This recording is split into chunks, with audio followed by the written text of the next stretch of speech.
할렐루야. 주님과 함께, 여러분들과 함께 오늘도 하루를 시작할 수 있어서 행복합니다. 여러분 모두를 주님의 이름으로 사랑합니다. 그리고 축복합니다.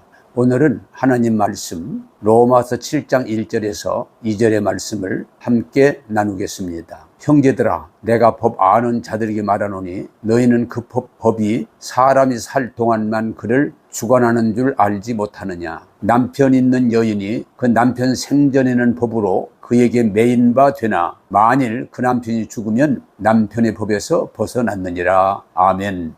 오늘 말씀은 율법에 대해서 말씀하고 있습니다. 이것을 우리가 알아듣게 들을 수 있도록 하나의 예를 든 것이라고 말씀드릴 수 있습니다. 한 여자가 율법씨와 결혼을 했다고 말합니다. 여러분, 대개 여자들이 결혼하려고 할 때 어떡합니까? 아주 좋은 남자를 만나기를 원합니다. 이 율법씨는 아주 철저하고 흠이 없는 완벽한 그런 남편입니다. 그래서 어떻게 보면 이 율법씨하고 결혼했을 때 최고의 결혼을 했다고 말할 수 있습니다.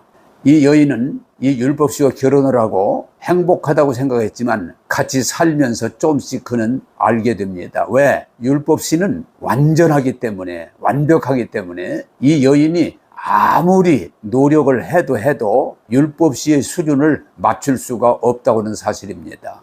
그래서 이 여인은 나름대로 최선을 다하지만 남편 율법씨는 만족하지 못하고 그저 항상 잔소리를 해댑니다. 아침에는 몇 시까지 일어나라. 옷은 그렇게 입지 말고 이렇게 입어라. 잠잘 때는 몇 시 안에 잠을 자야 된다.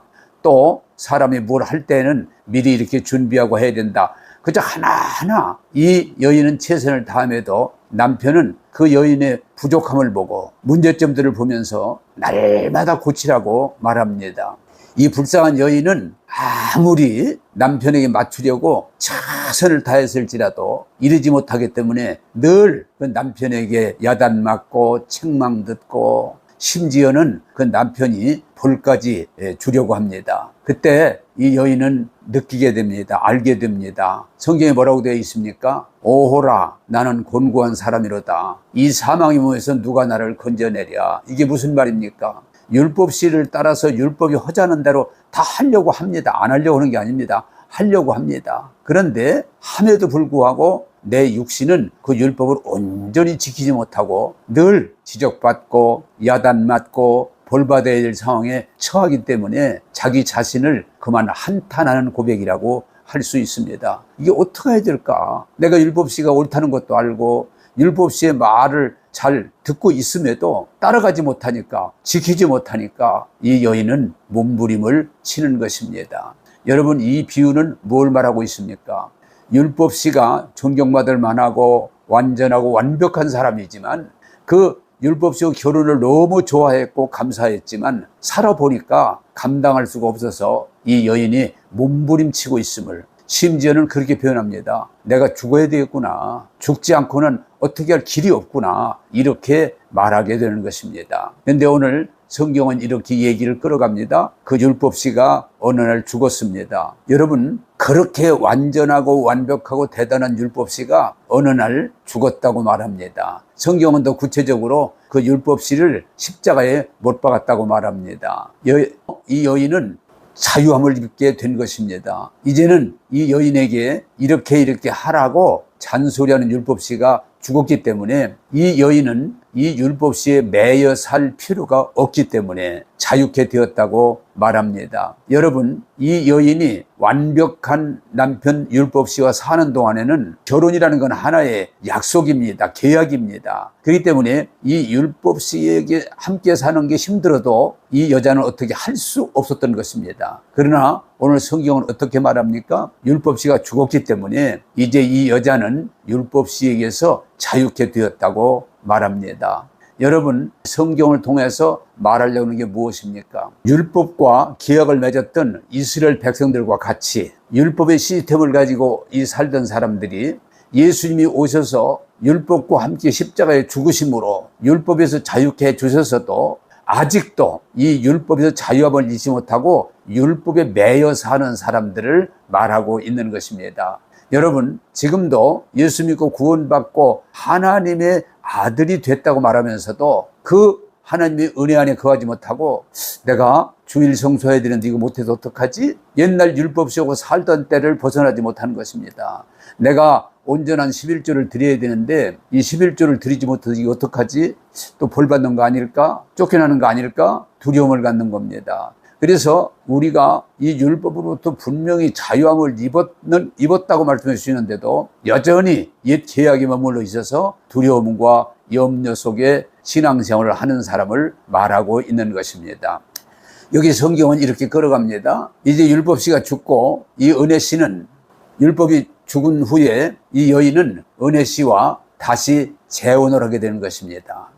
여러분, 이것은 뭘 말합니까? 이스라엘 백성이 율법을 받고 율법으로 살지만 결국은 그들은 실패하고 그 율법의 벌을 받고 율법의 고통당했을 때 바로 예수님이 오셔서 십자가에서 율법을 못 박으시고 우리를 그 율법의 매임에서 우리를 건져주셨다, 풀어주셨다, 자유케 했다고 말씀하고 있습니다. 여러분 어떻습니까? 은혜씨는 이 여인을 위해서 율법시처럼 무언가 잘못된 걸 지적하고 잔소리하고 혼내는 게 아니고 이 여인의 죄와 허물을 다 담당하시고 죽어주셨다.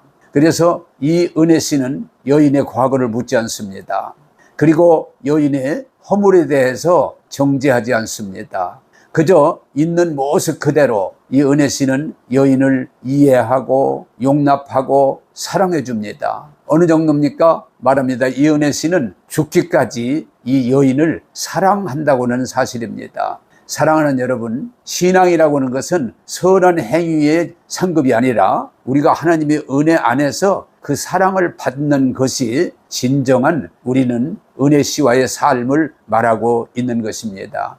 여러분, 이것은 좀 얘기가 어떻게 맞을 수도 있고 안 맞을 수 있지만 이 성경을 통해서 말하려고 하는 것은 율법시하고 사는 것하고 은혜시하고 사는 것의 차이를 설명해 주고 있습니다. 여러분, 율법시는 완벽한 건 맞지만, 완전한 건 맞지만 그 수준을 요구하기 때문에 그 율법시와 함께 살 수 없다고는 사실입니다. 그러나 우리가 죄도 있고 허물도 있고 부족하지만 은혜씨와 살게 되면, 다시 말하면 예수 믿고 예수로 살게 되면 우리는 죄사함을 받고 우리는 하나님의 의의 사람으로 우리가 인정을 받고 우리는 하나님의 가족, 아들, 딸이 돼서 하나님이 주시는 그 모든 복을 누릴 수 있다고는 사실입니다. 사랑하는 여러분들이요, 오늘 말씀의 비유를 통해서 받아들이기를 바라는 것은 율법과 함께 살아서는 우리는 성공할 수도 없고 만족할 수도 없고 아무것도 이룰 수가 없습니다. 그러나 우리가 부족해도 허물이 있어도 은혜씨와 함께 살면 우리는 제사함 받고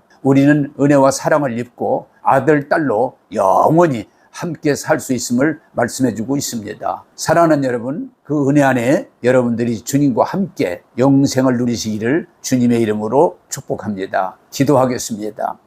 하나님 아버지, 오늘 비유를 통해서 완벽한 율법과 함께 사는 것 좋아 보일지라도 할 수 없기 때문에 우리는 매이고 눌리고 그 심판 가운데 있을 수밖에 없지만 이제 우리가 예수 그리스도 그 은혜와 함께 할 때 우리는 제사함 받고 하나님의 은혜를 입고 하나님의 아들, 딸로 하나님의 복을 주시니 감사합니다. 오늘 이 말씀을 이해하고 받아들이고 우리는 하나님의 은혜 안에 거하게 도와주셔서 주의 복을 날마다 누리면서 하나님 영광 돌리게 하여 주옵소서. 오늘도 주의 은혜로 우리를 구원하신 예수님 이름으로 기도하옵나이다. 아멘.